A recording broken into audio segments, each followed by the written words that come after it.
Hello my YouTube family, कैसे हो आप सभी लोग। आई होप सब बढ़िया होंगे। आज की क्लास में हम बात करेंगे लॉ ऑफ मोशन, गति के नियम। इसको हम 5 पार्ट में डिवाइड करेंगे। सबसे पहले आता है इसके अंदर जड़त्व। जड़त्व क्या होता है, देखो ये एक गिलास है और यहाँ पर इसके ऊपर एक गत्ता रखा हुआ है और ये एक सिक्का है। जब हम इस गत्ते को धक्का लगाएंगे तो एक गत्ता यहाँ से अपनी स्थिति परिवर्तन कर लेगा और ये जो कॉइन है ये इसके अंदर गिर जाएगा। अब देखो, बिना किसी बाह्य बल के ये गत्ता अपनी स्थिति परिवर्तन नहीं कर सकता। ये जो बाह्य बल होता है वही जड़त्व होता है, यानी कि किसी चीज़ का विरोध करता है, इसकी गति का विरोध कर रहा है तो ये होगा जड़त्व है। ठीक है, ये एक अदिश राशि है, इसके अंदर कोई भी दिशा नहीं होती है, इसलिए ये जड़त्व अदिश राशि है। ठीक है, और यह एक अंतर्निहित गुण है, किसी वस्तु का अंतर्निहित गुण है कि बिना किसी बाह्य बल के यह गति नहीं कर सकती वस्तु, तो यह एक अंतर्निहित गुण है। अंतर्निहित गुण है। ठीक है, चलो अब देखते हैं। दो समान वस्तु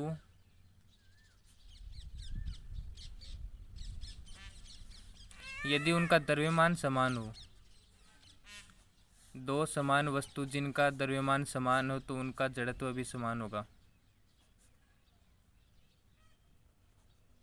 तो उनका जड़त्व भी समान होगा। ठीक है, अब इसके बाद आता है रेखीय संवेग। रेखीय संवेग, देखो संवेग क्या होता है, संवेग होता है P equal to M V, द्रव्यमान गुणा वेग। ये एक सदिश राशि होती है क्योंकि इसके अंदर वेग और वेग के अंदर दिशा होता है, इसलिए एक सदिश राशि है। इसकी यूनिट देखते हैं, ये होता है द्रव्यमान। एम का मतलब होता है द्रव्यमान, द्रव्यमान को हम एम से डिनोट करते हैं। और यहाँ पर वी वेग होता है, वेग का फॉर्मूला होता है मीटर अपॉन सेकेंड। मीटर को हम एल से डिनोट करते हैं। देखो, द्रव्यमान होता है केजी के अंदर और ये होती है लंबाई, ये होती है मीटर के अंदर, kg into metre upon second. ये इसका मात्रक हो गया। अब इसकी विमा देखते हैं, ये होता है एम यानी कि द्रव्यमान m1, ये हो गया L1 T-1। ये होती है रेखीय संवेग की विमा। पहले की हमने फर्स्ट क्लास के अंदर इसको बताया था, सारी विमाएँ हमने लिखा रखी। अगर आपने वो क्लास नहीं देखी है तो यहाँ पर आप मेरी प्लेलिस्ट के अंदर जाकर वो फर्स्ट क्लास देख सकते हैं। हमने पूरी विमा A to Z जो हमारे फिजिक्स में काम आएगी वो उनको हमने समझाया है। ठीक है, अब देखो यहाँ पर जो मोस्ट इम्पोर्टेंट चीज़ आती है वो ये होता है दो विभिन्न द्रव्यमानों वाली समान, दो विभिन्न द्रव्यमानों वाली वस्तुओं के संवेग समान है। इनके संवेग अगर समान है, एम व्युत्क्रमानुपाती 1/v, तो ऐसी सिचुएशन में जो हल्की वस्तु होगी उसका वेग ज़्यादा होगा और जो वस्तु भारी होगी उसका वेग कम होगा। ठीक है, और इनमें देखो स्थिति बनती है कि उनका द्रव्यमान अलग होना चाहिए लेकिन संवेग समान होना चाहिए। तो इस कंडीशन में जो वस्तु का वेग है, जो हल्की वस्तु है उसका वेग है वो हमेशा ज़्यादा होगा। अब हम देखेंगे न्यूटन के नियम।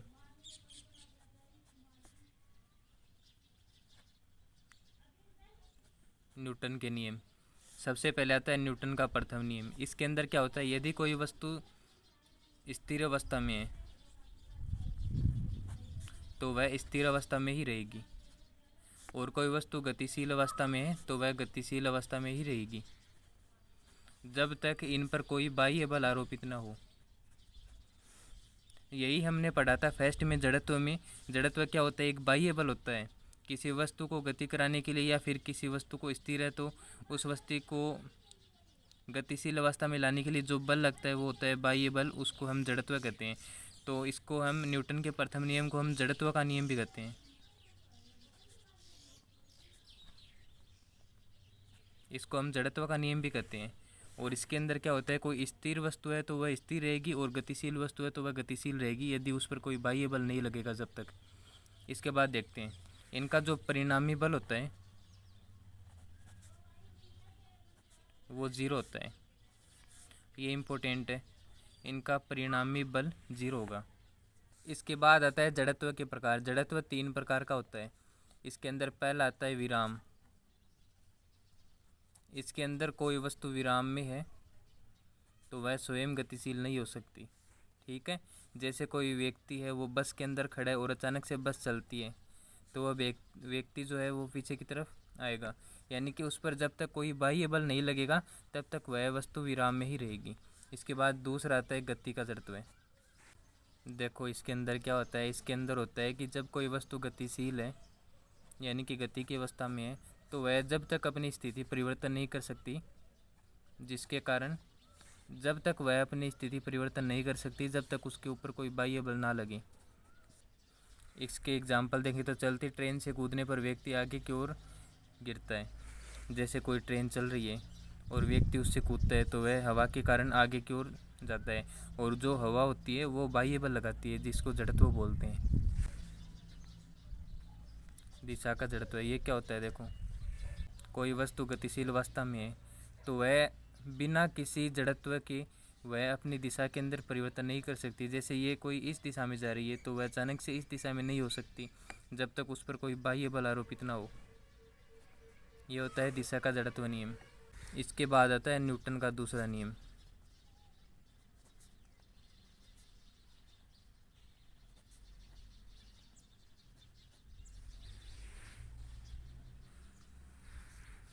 इसके अंदर क्या होता है, वस्तु की रेखीय संवेग की दर उसके ऊपर लगाए गए बल के समानुपाती होती है, यानी कि F equal to delta P upon delta T.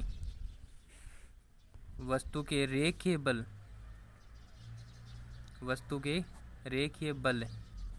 की दर वस्तु पर लगाए गए संवेग के समानुपाती होती है,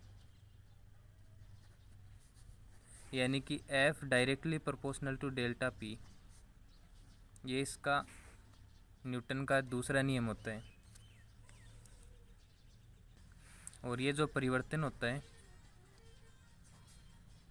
वो हमेशा लगाए गए बल की दिशा में होता है, यानी कि ये बल की दिशा में होगा। ये जो परिवर्तन होगा वो हमेशा बल की दिशा में होगा।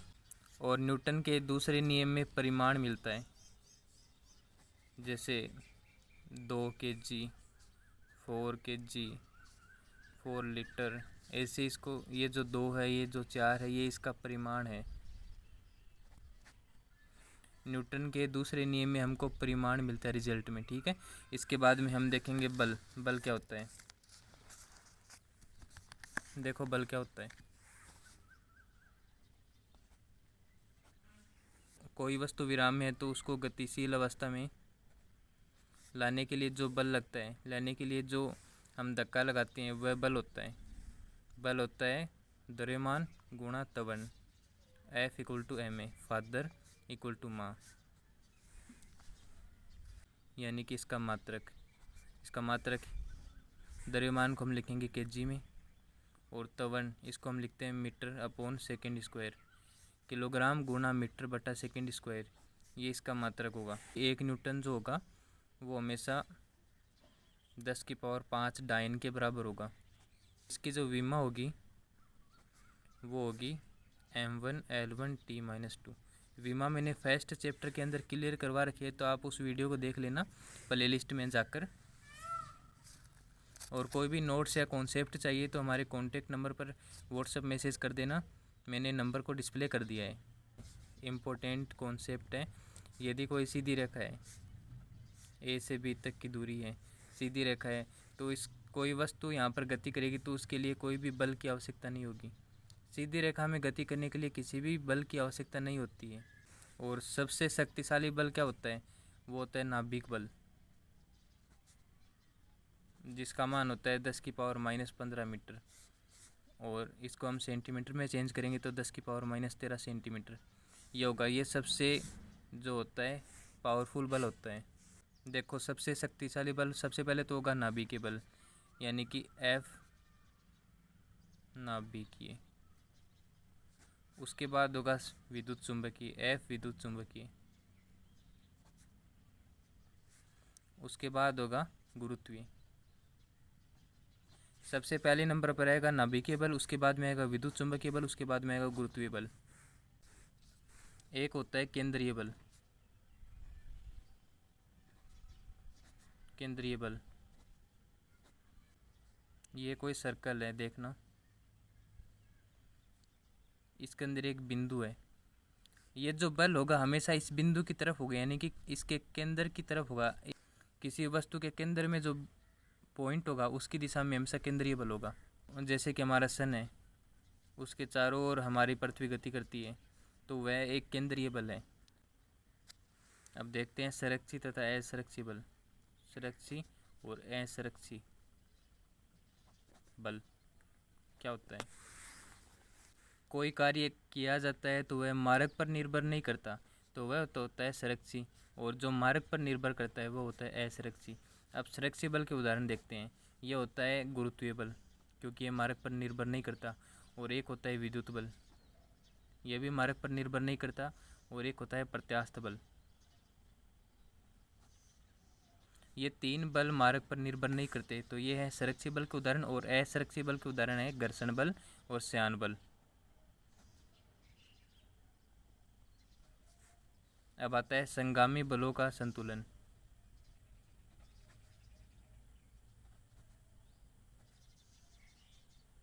संगामी बलों का संतुलन, देखो कोई एक रेखा है और यहीं से सभी बल जा रहे हैं, तो इनका जो परिणामी होगा वो जीरो होगा, यानी कि F नेट इक्वल टू 0। यदि एक ही रेखा पर सभी बल लग रहे हैं तो वह जो परिणाम होगा, उनका जो परिमाण होगा वो 0 होगा। इसके बाद आता है तीसरे नंबर पर न्यूटन का तीसरा नियम।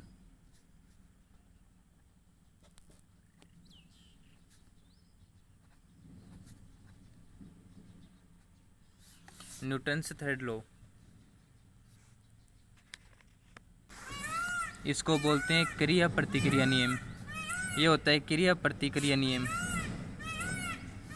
देखो क्रिया प्रतिक्रिया नियम होता है, जैसे कि हम इसकी डेफिनेशन देखते हैं। हम प्रत्येक क्रिया के लिए समान परिमाण में विपरीत प्रतिक्रिया होती है। प्रत्येक क्रिया के लिए समान परिमाण में विपरीत क्रिया होती है। ठीक है, जैसे कि हम किसी रबड़ को खींचते हैं तो वापस वह वही वेग से अपनी प्रारंभिक स्थिति पर आएगा। और प्रकृति में जो बल होते हैं वो हमेशा जोड़ों में होते हैं, यानी कि दो अणुओं से मिलकर एक बल बना होता है, कभी भी अकेला बल संभव नहीं है। और जो तैरने की क्रिया, इसका एग्जाम्पल देखते हैं। तैरने की क्रिया वो न्यूटन के थर्ड लॉ पर डिपेंड है, तैरने की क्रिया। और जब हम किसी गोली को चलाते हैं तो जो गन होती है वो पीछे की तरफ धक्का लगाती है, यानी कि क्रिया और प्रतिक्रिया दोनों एक साथ हो रहे हैं, तो ये न्यूटन का थर्ड लॉ है। तो आज हमने पढ़े न्यूटन के नियम। तो आज की वीडियो में बस इतना ही, मिलते हैं हम नेक्स्ट वीडियो में। वीडियो कैसी लगी लाइक कर देना, चैनल को सब्सक्राइब कर देना। आपको कोई भी क्वेश्चन या नोट्स चाहिए फिजिक्स और मैथ के तो आप व्हाट्सएप पर कांटेक्ट कर देना, मैंने नंबर डिस्प्ले कर रखे हैं, फ्री ऑफ कॉस्ट आपको प्रोवाइड करवा दूंगा। ठीक है, आज की वीडियो में बस